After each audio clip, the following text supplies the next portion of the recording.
আজ সেই দিন যেই দিন আওয়ামী লীগ এবং 14 দল বাংলাদেশ জামাত ইসলামী ইসলামী ছাত্র শিবিরকে নিষিদ্ধ করার 4 দিনের মাথায় বাংলাদেশ ছেড়ে পালিয়ে যেতে বাধ্য হয়েছিল। আজ সেই কালো অধ্যায়ের দিবসে আমরা পরিষ্কার ঘোষণা করতে চাই, বাংলাদেশ জামাত ইসলামীকে নিষিদ্ধ করা যায়, কিন্তু সেই 14 দলকে আজকে বাংলাদেশের কোথাও খুঁজে পাওয়া যায় না।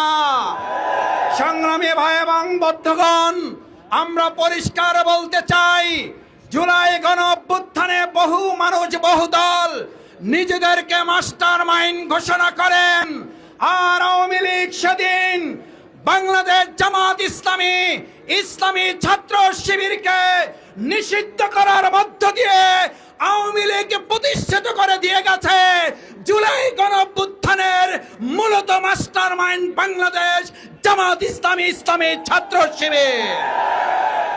আর কাউকে তো তারা নিষিদ্ধ করলো না। আমরা মাস্টার মাইন্ড দাবি করি না, আওয়ামী লীগ এটা প্রতিষ্ঠিত করে দিয়ে গেছে জামাত ইসলামী ছাত্র শিবিরে জুলাই গণ অভ্যুত্থানের মাস্টার মাইন্ড।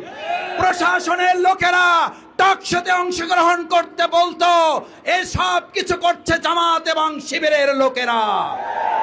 আপনাদের মনে থাকার কথা, অন্তর্বর্তীকালীন সরকারের সময় মব সন্ত্রাস হলে আমরা বলতাম বন্ধ করতে হবে, বিএনপি বলতো নির্বাচন আসলে নির্বাচনে সরকার বন্ধ করবে, বিচারের কথা বললে বলতো নির্বাচনে সরকার এটি বন্ধ করবে, সংস্কারের কথা বললে বলতো নির্বাচনী সরকার এটা বন্ধ করবে।